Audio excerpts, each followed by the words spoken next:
ರಾಜ್ಯದ ಬೇರೆ ಬೇರೆ ಜಿಲ್ಲೆಗಳಲ್ಲಿ ಈಗ ಡೆಂಗಿ ಕೇಸ್ಗಳು ಹೆಚ್ಚಾಗ್ತಿದೆ. ಅದರಲ್ಲಿ ಹಾವೇರಿಯಲ್ಲಿ ಒಂದೇ ಜಿಲ್ಲೆಯಲ್ಲಿ ಸುಮಾರು 500 ಕೇಸ್ಗಳು ದಾಖಲಾಗಿವೆ. ಕರ್ನಾಟಕದಲ್ಲಿ ಕಂಟ್ರೋಲ್ ತಪ್ತಾ ಇದೆಯಾ ಮಹಾಮಾರಿ ಡೆಂಗಿ ಅನ್ನೋ ಪ್ರಶ್ನೆ ಒಂದು ಆತಂಕ ಈಗ ಮೂಡ್ತಾ ಇರೋದು. ಯಾಕಂದ್ರೆ ಹಾವೇರಿ ಅಂತ ಜಿಲ್ಲೆಯಲ್ಲೇ 500ರ ಗಡಿ ದಾಟಿ ಕೇಸ್ ಹೋಗ್ತಾ ಇದೆ. ಸಾವಿನ ಸಂಖ್ಯೆ ಕೂಡ ಹೆಚ್ಚಾಗುವಂತ ನಿರೀಕ್ಷೆ ಇದೆ. ಜಿಲ್ಲಾಡಳಿತ ಎಲ್ಲೋ ಸಾವಿನ ಕೇಸನ್ನ ಮರೆಮಾಚ್ತಾ ಇದೆಯಾ ಅನ್ನೋ ಮಾಹಿತಿ ಇರುವಂತಹ ಪ್ರಶ್ನೆ. ಸಾವಿನ ಸಂಖ್ಯೆ 2 ಅಂಕೆ ದಾಟಿರುವಂತಹ ಆರೋಪ ಇದೆ. ಡೆಂಗಿ ಸಾವಿನ ಕೇಸನ್ನ ಜಿಲ್ಲಾಡಳಿತ ಮರೆಮಾಚ್ತಾ ಇದೆಯಾ? ಜಿಲ್ಲಾಸ್ಪತ್ರೆಯಲ್ಲೇ ಪೀಡಿತರಿಗೆ ಸೂಕ್ತ ಚಿಕಿತ್ಸೆ ಸಿಗ್ತಾ ಇಲ್ವಾ? ಹಾಗೆಯೇ ಹುಬ್ಬಳ್ಳಿ, ಶಿವಮೊಗ್ಗ, ದಾವಣಗೆರೆ ಖಾಸಗಿ ಆಸ್ಪತ್ರೆಗೆ ರವಾನೆ ಮಾಡುವಂಥದ್ದಾಗ್ತಿದೆ. ಖಾಸಗಿ ಆಸ್ಪತ್ರೆ ಹೋಗ್ತಿರುವಂತಹ ಡೆಂಗಿ ಪೀಡಿತರು ಖಾಸಗಿ ಆಸ್ಪತ್ರೆಗೆ ಹೋಗಿ ಅಂತಿರುವಂಥ ಸರ್ಕಾರಿ ವೈದ್ಯರುಗಳೇ, ಗೌರ್ಮೆಂಟ್ ಹಾಸ್ಪಿಟಲ್ನಲ್ಲಿ ಡಾಕ್ಟರ್ಗಳೇ ಹೇಳ್ತಿದಾರಂತೆ, ಸರ್ ಇಲ್ಲಿಲ್ಲ, ನೀವು ಪ್ರೈವೇಟ್ ಹಾಸ್ಪಿಟ್ಲಿಗೆ ಹೋಗೋದು ಒಳ್ಳೆಯದು ಅಂತ ಅಲ್ಲಿಂದ ಕಳಿಸ್ತಾ ಇದ್ದಾರೆ ಅಂತ.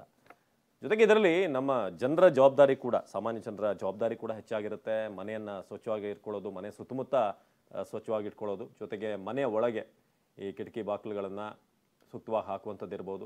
ಮಕ್ಕಳಿದ್ದಂಥ ಸಂದರ್ಭದಲ್ಲಿ ಕಂಪ್ಲೀಟ್ ಆಗಿ ಬಾಡಿ ಕವರ್ ಆಗುವಂತಹ ಬಟ್ಟೆಗಳನ್ನು ಹಾಕೋದು, ಮನೆಯ ಒಳಗೆ ವಿಶೇಷವಾಗಿ ಶುಚಿತ್ವವನ್ನು ಕಾಪಾಡಿಕೊಳ್ಳುವಂಥದ್ದು, ಇದೆಲ್ಲವೂ ಕೂಡ. ಇದರ ಜೊತೆಗೆ ನಮ್ಮ ಸರ್ಕಾರ, ಆರೋಗ್ಯ ಇಲಾಖೆಯ ಜವಾಬ್ದಾರಿ.